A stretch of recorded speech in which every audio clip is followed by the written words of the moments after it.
Hello, everyone. Thanks for joining us on another episode of the MSP Cyber Roundtable. We're actually joining you a couple of weeks ahead of the July 4th holiday. We're pre-recording. Sorry, guys, you're at home or at your barbecues and you're scrolling through social media and you're seeing this, and we are also doing the same thing. However, um, I'm really excited that we had the opportunity to bring Anthony Collette from Loistava on today.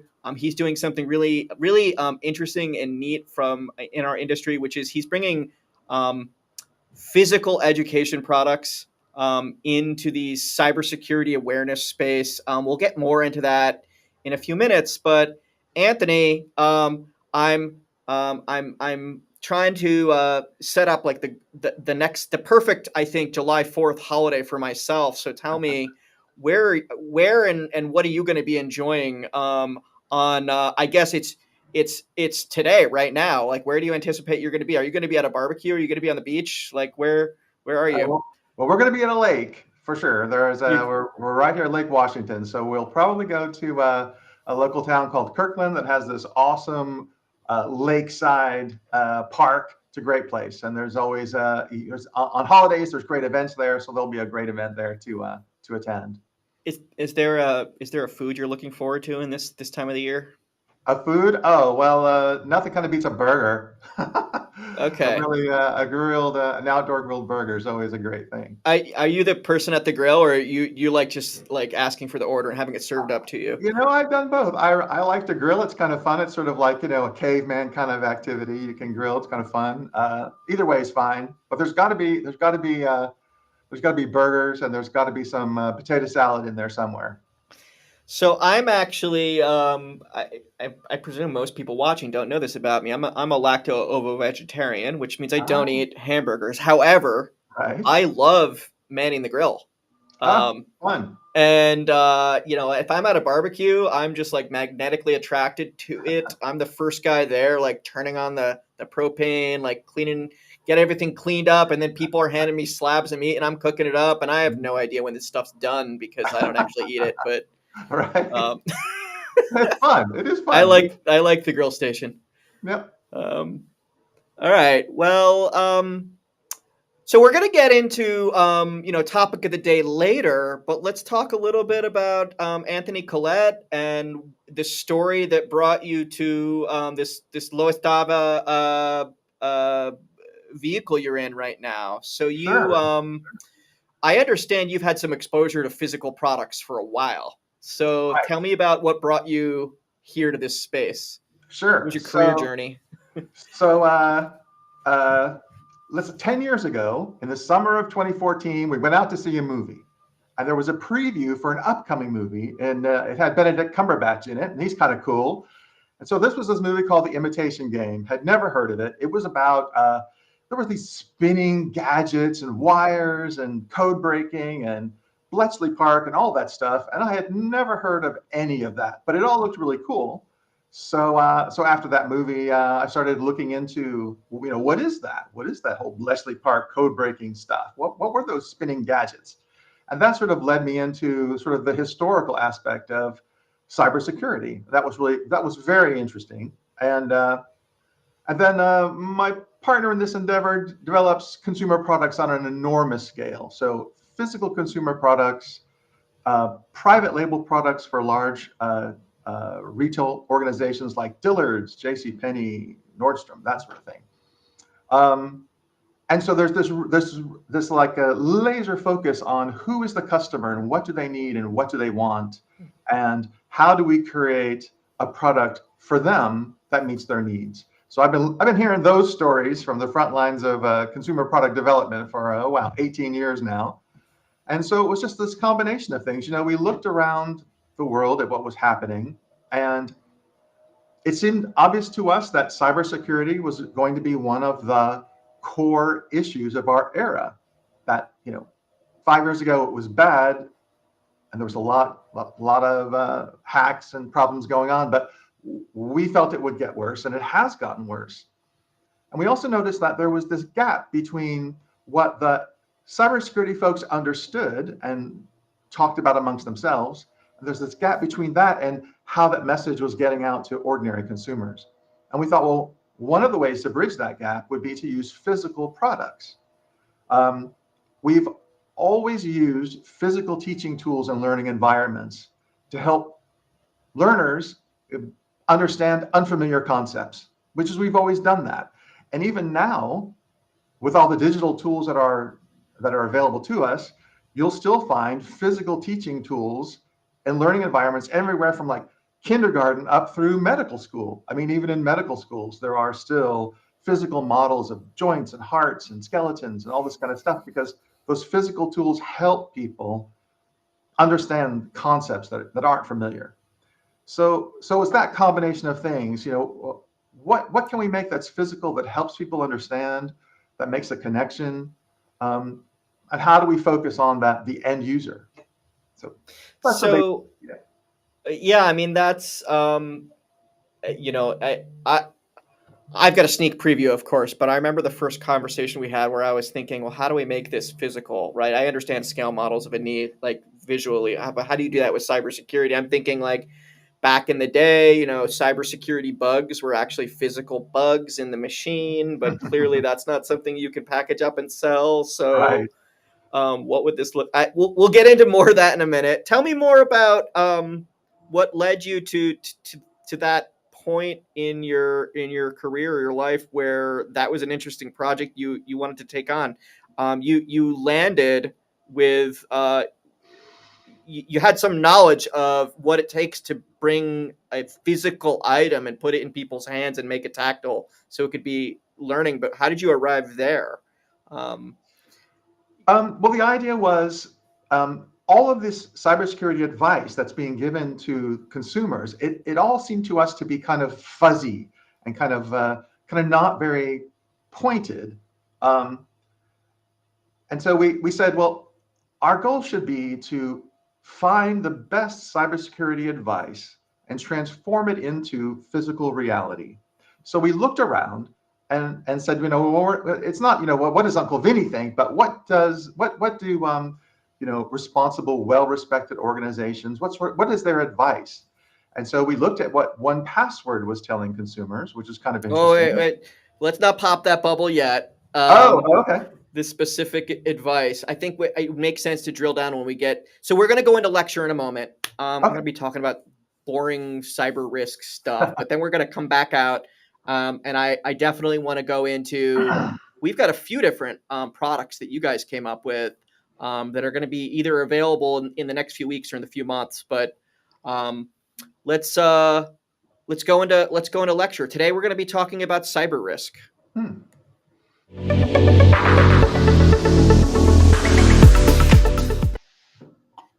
So generally, and before we get into the larger topic of the day about how people can actually impact cyber risk at the personal level, it's really important to even define what is cyber risk, um, and just on its most basic essential level.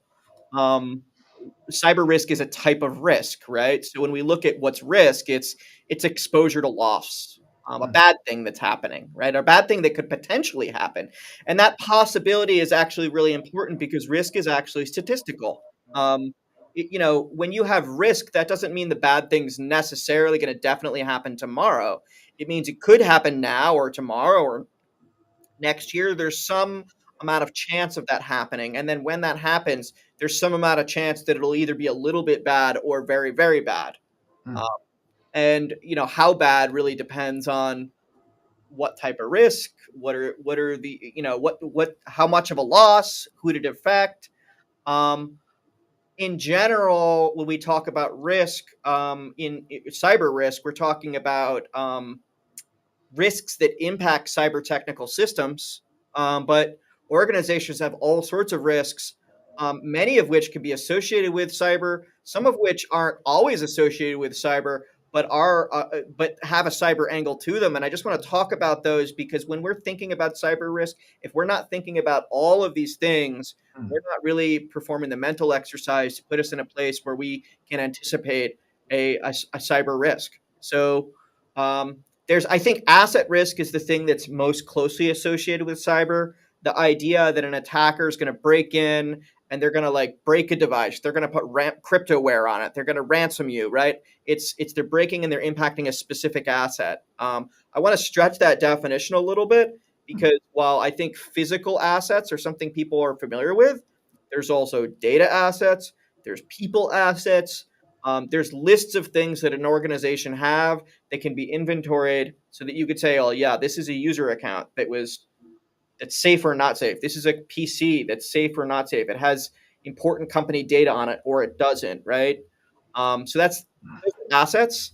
But there's also political or regulatory risk that's oftentimes associated with cyber. So I'm talking about things like, in the case of regulatory risk, I think people are familiar with, you need to be HIPAA compliant in the healthcare industry, right?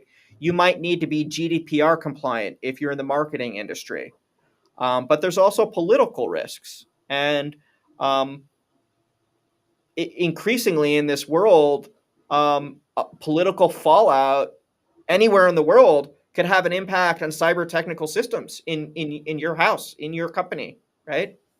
And then, of course, there's legal risks. So you might think about either contractual or liability issues related to a failure of cybersecurity. Like if there's a failure of cybersecurity, am I legally going to be in trouble? Is my organization going to be at risk? Is there going to be a liability associated with, oh, there was an incident and now I'm responsible for damages?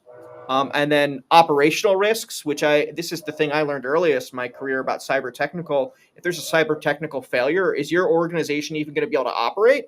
If the printers go down and you're a company that ships physical products, that actually means you can't ship anymore. If you can't put the shipping labels on, you can't ship. And in some organizations, if you're not shipping for an hour, you've lost a bunch of money and you will never get that money back because there's a limit to how much you can ship in a day, right? And if you take too long to deliver an order, it's gone. Right. So operational risks are important. And then, of course, there's the competitive risks. If you're not effective at cybersecurity or communicating your cyber compliance or cyber safety with your organization, are you going to lose out on business to a competitor that's much better than that? I think these are all the things we normally associate with cyber, but there's some other things too. There's systemic risks, and this is the one that really keeps me up at night. I worry that our industry is not doing what it needs to keep the world safe, and that people aren't going to take this seriously enough until there's a large correlated loss event that affects the whole world or a whole country. And I'm thinking, the things that I'm scared of are the cyber events that are as impactful or even more impactful than, for example, COVID. Right? There are potential modes of cyber failure that could stop our transportation systems, that could stop our electrical grids, and make it really difficult to recover. So those are systemic risks I worry about. Of course, there's also financial risks, like someone could actually steal money out of your account, right? We could go further down that list, but I think that I've emphasized that there's lots of different risks that are associated with cyber that go a little bit beyond, hey, my account could get hacked, right? Now, when you've identified those risks, um, you know, then you can have a conversation. You can start thinking, how am I gonna deal with that, right? Um, So to have that conversation, you do need to frame that theoretical and talk about it. So, in terms of an asset risk, as an example, our data has been destroyed, our business operations are stopped, right? That's a potential thing that could really happen. Um, Legal risk, you could be the subject of a lawsuit, right? Operational risk, I brought up that if the printers are offline. Competitive risk, you're losing that business to a competitor. These are things that need to be in a conversation about cyber risk. When someone's talking about cyber risk, they're talking about preventing cyber losses at the organizational level. If you're not talking about all of these things, you're not really internalizing at an organizational level what cyber damages can really look like. And then, of course, what do you do about cyber risk? What is risk management? This is sort of the technical answer is you can do these 5 different things. You can either avoid risk by, as an example, retiring an asset, removing admin privileges, or simply not engaging in a business activity that's risky, right? You can reduce risk, and this is the thing that I think our technical infrastructure partners are most familiar with, which is buy a security upgrade, buy a thing that makes you safer. It's not always the most cost-effective thing because there's a diminishing returns ability to buy your way to safety, right? At a certain point, you can't buy any more security, yet you're still not going to be 100% safe. You can transfer risk. So we're talking about insurance, right? Insurance is one way to transfer risk. You call up an insurance company and you say, hey, I'd like to buy some cyber insurance. And they say, okay, if this bad thing happens, we'll pay out up to $5 million. And you say, okay, that's great. It only cost me $5,000. That sounds like 1,000 to 1 return on the potential thing that could happen. It's complicated though. You can't always transfer all of your risk. There are some things insurance companies won't insure. There are other things that you might think you were covered, but if you didn't have those coverages right, or you told your insurer, hey, we're doing this really great cybersecurity stuff, turns out you weren't so great at it, your cyber insurer may deny you your claim. So you can't 100% transfer your risk. There is one other way to transfer risk, and our service provider partners should really be aware of this, which is you can transfer or outsource a business activity to another organization. And the reason I want to draw attention to this is many of the people watching here are service providers, and your clients are actually transferring their risk to you. And you need to treat it that way. They're transferring risk to you. So are you effectively now managing that risk that they've transferred to you? And then there's one more here that I think is underutilized, and I want to take a moment to stop here. Let's take a breather. So you can accept the risk, okay? And by accept the risk, I mean you talk about the risk. Hey, orders might stop. We might be offline for up to 18 hours, right? You can talk to your stakeholders about that. And it could be decided that, you know what, we don't want a whole nother set of infrastructure that would make everything redundant. We're just going to accept that risk. We're going to document, I accept the risk. We're going to make the decision not to invest. And I want to contrast this from ignore, okay? When someone doesn't invest because they don't exercise a decision-making process, that's ignoring risk. It's not defensible in court. It's not defensible in arbitration. One could argue it's unethical or immoral to just ignore problems, right? To just pretend they don't exist. Accepting risk is not the same thing. Accepting risk is becoming informed, documenting a decision. And as a service provider, it's really important to sit down with your clients, and for any risk that you can't avoid, reduce, or transfer, take those ignored risks and move them into accepted risks. And if your client doesn't want to accept that risk, the answer is not ignore it. The answer should be avoid, reduce, or transfer. So have those conversations. So anyway, that's a big, what is risk? What is risk management? What is cyber risk? How do we frame it? How do we do something about it? Wanted to have that basic conversation today. And with that, that's the end of my lecture here. Anthony, I know you're in this consumer cybersecurity angle, or taking that personal angle to cybersecurity, and it's true. Actually, you might be unaware of this, but I consider, and most of my peers in industry consider, about 2/3 of cybersecurity to be people. Right. And what people do or don't do. Exactly. And I'm talking about individual people, like every person in the organization, but also the people that are tasked with security responsibilities. There's a set of things you should be doing or not doing. And being aware of that or being knowledgeable of that is really important. And I think our industry, you may be unaware of this part, there's been a big drive the last 10 years to push cyber awareness out. And I would argue we're not doing a very effective job at it. Because at this point, we've done things like we send fake phishing emails to people to see if they click on them. Right. Um, but that doesn't really necessarily lead to the type of awareness that, for example, your products address, right? Like Right. password management, right? Right. Or the types of things I just went over about, hey, your organization should be thinking about how this can affect you, and you should be making an informed decision on what you're going to do about it, right? Which is also a type of cybersecurity knowledge, even knowing that there's a process, right? Hmm. To arrive at a decision is something that people don't know enough about. Now, you've decided, and were getting into it right before the lecture, to address a couple of these that were, you talked about, you didn't use the word, but I'm thinking tangible, right? Right. There are cybersecurity concepts that are intangible, and you wanted to make them tangible.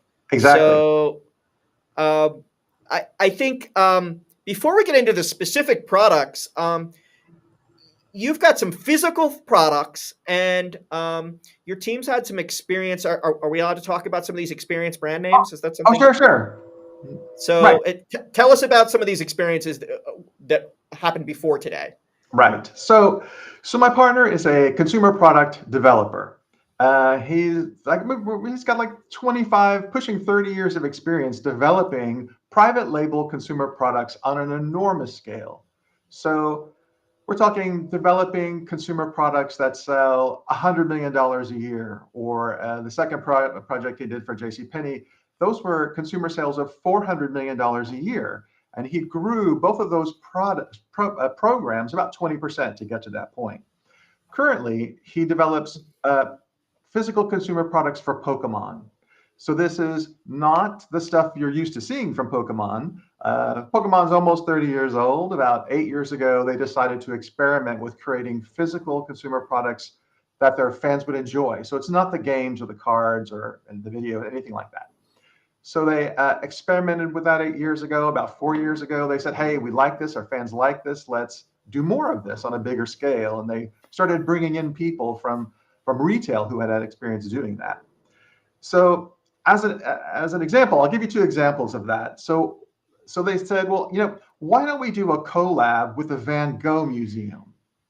Now, on the surface of it, that sounds kind of crazy, right? What does Van Gogh, a post-impressionist Dutch painter, have to do with Pokemon? On the surface of it, there doesn't seem to be much of a connection. But Pokemon did that collab with the Van Gogh Museum, and the Van Gogh fans and the Pokemon fans loved those products. They literally sold out in 35 minutes. The people loved that. Also, another example would be that making physical products isn't only just about, I want to make stuff to sell. Another example at Pokemon or any company of that age, when your original fans become adults and they have kids of their own, the question comes up, well, how do we empower our now adult fans to share their love of the company or the products or the characters with their own kids? How do we do that? And so that was a challenge. And one of the responses to that was, well, where are parents and kids together and there's a good, happy vibe? Hey, in the kitchen when they're baking cookies or brownies. So the groups at Pokemon developed Pokemon-themed cooking utensils, spatulas, and other type things, so that they could use that in the kitchen while they're having a good time. So it's not just, let's make stuff and sell it. It's what is a strategic goal we have? What are we trying to do? And can a physical product help do that? So yeah, there's a couple examples there.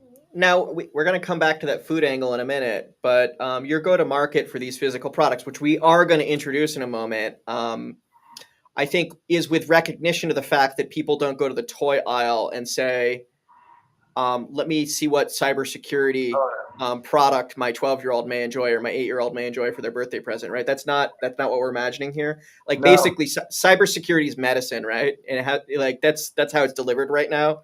right. And I think this is where our audience, I think, might be really excited, which is that we work with hundreds of service providers that they're visiting client sites, they're having client meetings, and they want to leave behind this impression that they are going to keep their clients safe for cybersecurity.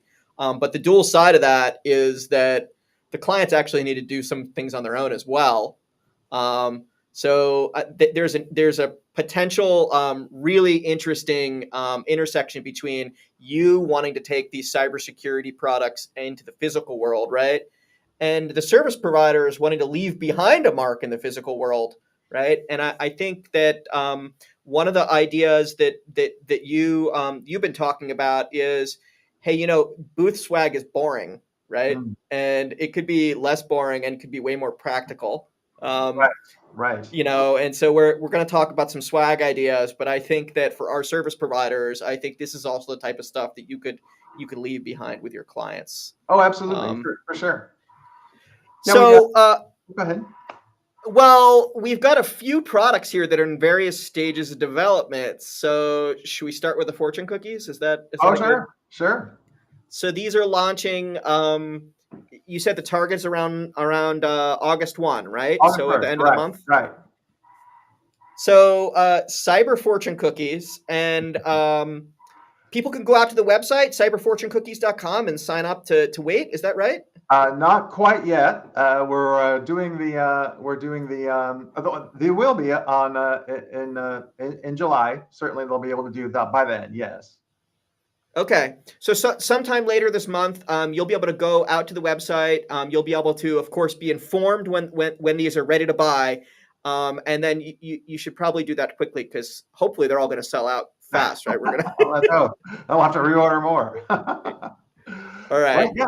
I spent a lot of time talking to cyber vendors at conferences here in Seattle, and they had a lot of the same concerns that people were tired of the same old swag, and they wondered, how do we stand out from the other vendors that are here? Everyone kind of looks the same here in the vendor hall, and does anybody really need another imprinted pen? And half of this stuff winds up in a landfill anyway. So there were a lot of concerns they had. So what's inside the fortune cookie? You open it up and what? Right. Inside the fortune cookie is a cyber themed fortune. There's something related to cybersecurity inside each cookie. Are they bad or are they good? No, they're good. We'll keep it positive, right? We'll we'll touch on various thinking about the vendors who are there at a cyber event. We'll touch on things like password hygiene. Hit the basics. Using a password manager, that sort of thing. For the cyber conferences, we might look at specifics like we might want to touch on non-human identity issues because that's becoming another area of real concern. So we'll finalize the 10 or 12. There'll be 10 or 12 of these cyber fortunes that like randomly appear in the cookies, and so that's what we'll do for the cyber conferences. And then we'll have another version that's less technical, that's meant more for general business use, or for exhibitors at a non-cyber conference, or for like a security awareness event. So it'll be like a technical version and then the basics kind of batch. Well, I'm looking forward to those becoming available. So we'll make sure to get the word out when those are available. But you've got some other interesting products coming down the pike here too. Actually, before we move on, you've got normal fortune cookies, but then you said something about there's an extra large fortune cookie. Oh, right. So the folks who manufacture these awesome cookies, we've got some samples from them. They also produce an enormous giant fortune cookie. So there will be a giant cyber fortune cookie with a foot-long cyber fortune inside. These things, they're huge. They weigh a pound. And the idea is that for part of this campaign, the vendor could raffle off a giant cyber fortune cookie, which would be kind of fun. It'll be there. It's kind of fun to look at. Anyway, I don't know how many adults would really want a giant fortune cookie, but I think most of the adults would look at that and think, dang, my kids would love that if I brought that home. So that's how we're targeting that. All right. I'm going to move on to the next one here. Now, this is in development, right? You're seeking a partner that really wants to bring this to market with you. So you've manufactured these dice. Insert brand name here, right? Right. So tell us about what the intent here is.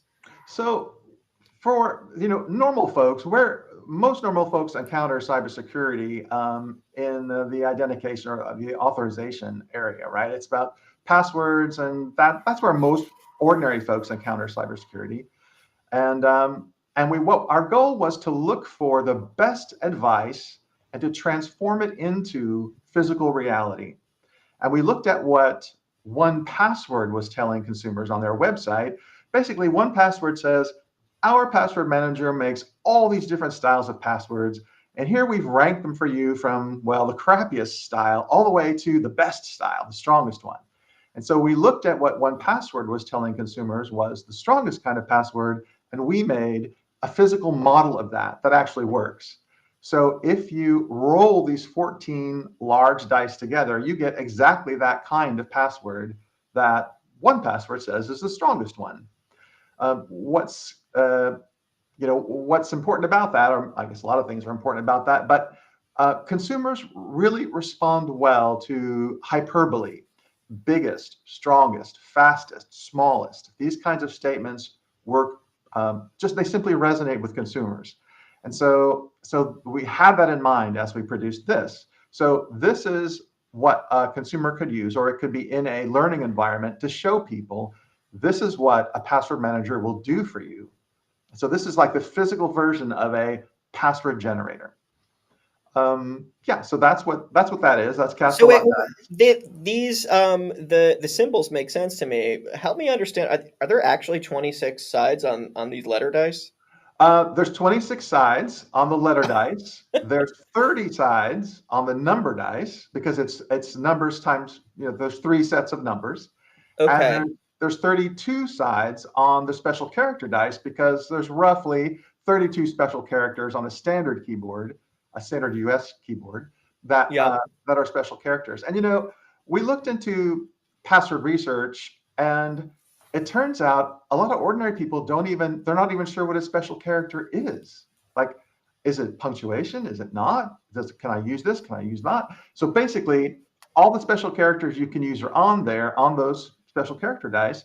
And as long as the website accepts them, you can use them. So that is how to turn password advice into something physical reality. Well, I would love to leave that behind with a client, even if they don't carry these around in their pocket to generate passwords. I think the experience of seeing what a random password really looks like, I think will be. Most people have not used random password generators and thought to themselves. I mean, they may have used the suggest a password button, in which case they forget about the whole experience. They didn't even see the password because it just gets filled in.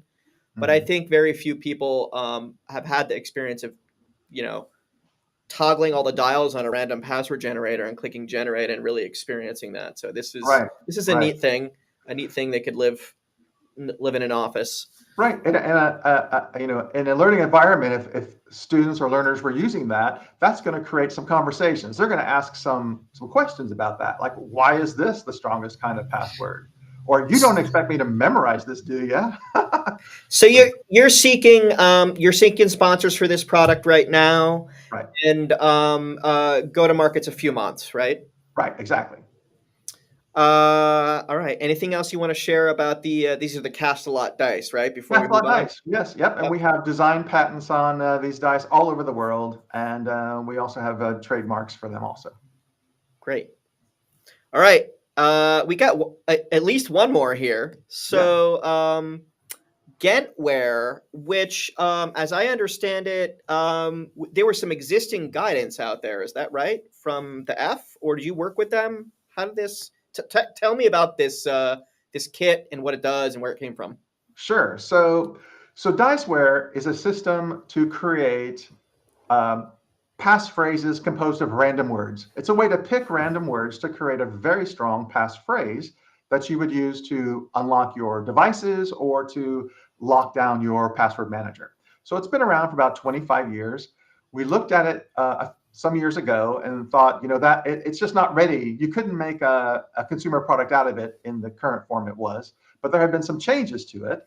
There was a lot of research done at the University of Ghent in Belgium, and then the Electronic Frontier Foundation took that research and turned it into a new word list. And with the new word list, we felt that diceware was something that could be packaged as a consumer product. So the Electronic Frontier Foundation tells people, so download this 65-page book and print it out at home. So that's problematic for a lot of people. So we felt, what if we made a completely self-contained kit? It's a stand-up pouch with a printed book. So the word list is inside in a book form. There are Mhm. worksheets.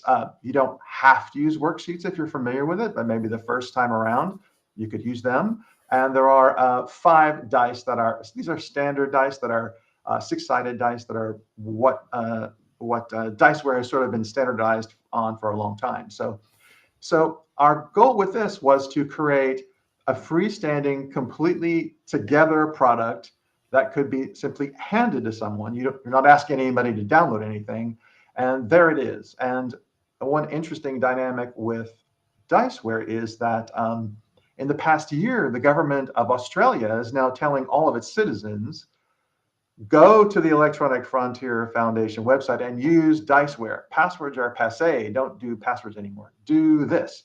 So it's interesting that a country like Australia is telling all their people to do that, and we post about that once a month on Well, it's LinkedIn it's and tell people about it.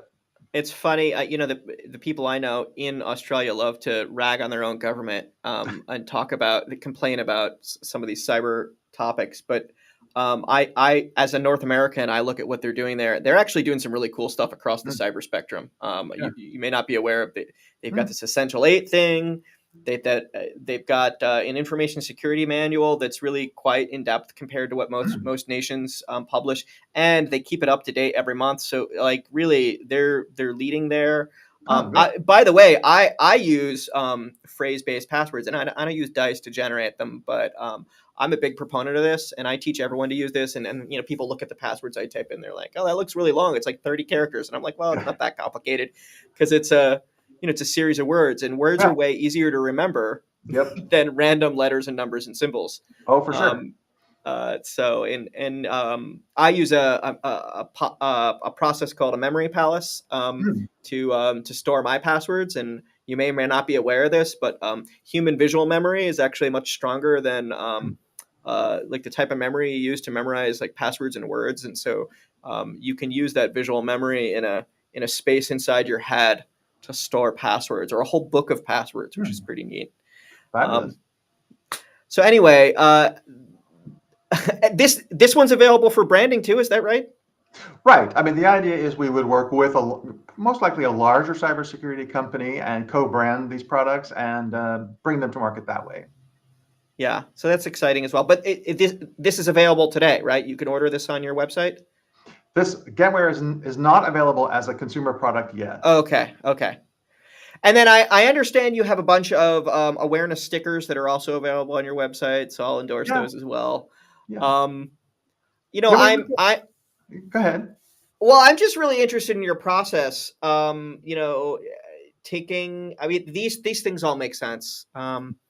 But if you had asked me how do you take cybersecurity and turn it into a physical product, I would probably be scratching my head for half an hour. Right. Yeah. So Yeah. Yeah. Early on, we had a conversation with a general manager of a VC fund that only invests in cybersecurity companies, and he knew that we weren't doing software, but he wanted to talk to us anyway. And he said, our industry is kind of young.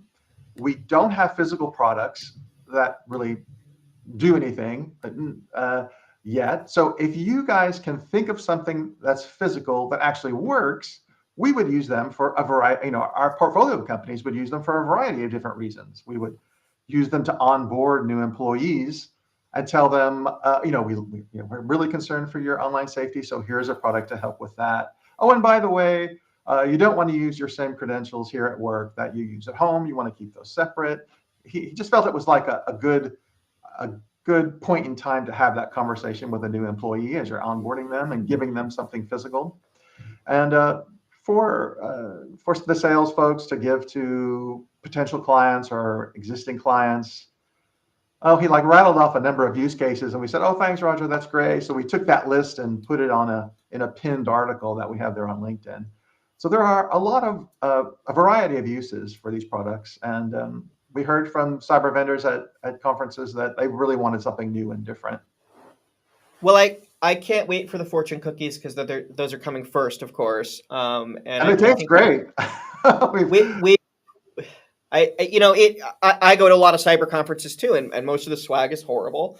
There's been, of course, the camera covers, Mhm. the stick-on camera covers that were popular over the last 5 or 10 years. Although I these days they become so popular that my laptop has one built in now, and that's becoming Right. increasingly And there's common. lots of socks, right? You see socks at every conference.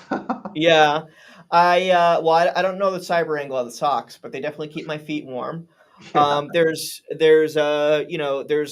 charging, there's connectors to keep your charging ports safe when you're charging Hmm. your mobile phone in public. I've seen those, but Mhm. I'm really excited to see these come to market, and also whatever you Fun. come up with next, Anthony. So Oh yeah. please keep us updated. Yeah, we'll keep you Um, posted. what else do you want to share? We got a few minutes here. What's the like? What actually needs to happen to take some of this stuff to market? I mean, you've got to find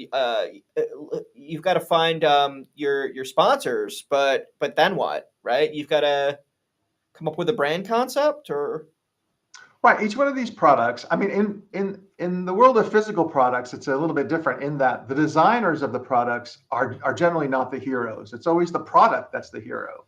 I mean, yeah, do you know who designed your car? No. Do you know? Most people don't know who designed their house.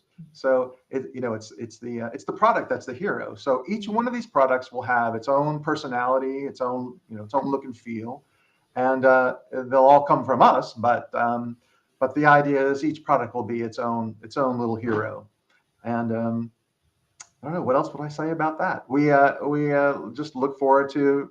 I mean, this Cyber Fortune Cookies is almost completely done, and that will be available August 1st, and we'll most likely launch that here in the Seattle area at a cyber conference. So pretty soon we'll be having we'll be able to tell stories about vendors who used our products and how they helped them exhibit at conferences. One of the big issues that we heard from them was they really wanted to stand out and they wanted to make a nice warm connection with people and attract people to their booth. well, I'm looking forward to all that stuff. So next week, we're actually meeting with the tech degenerates on the MSP Cybersecurity Roundtable. This is Friday, July 19th. They Don Sizer and Henry Trim are coming to talk to us about how they're working with their group on the CompTIA Cybersecurity Trustmark and getting their service providers and vendors compliant with it. So I'm excited to talk about that. We're also going to talk a little bit about some vulnerability management basics. But as always, come check us out on the website, on our YouTube, at Fort Mesa. Like us on LinkedIn, and I will see you guys next time. Well, thanks, Matt. I really appreciate it. All right. Thank you.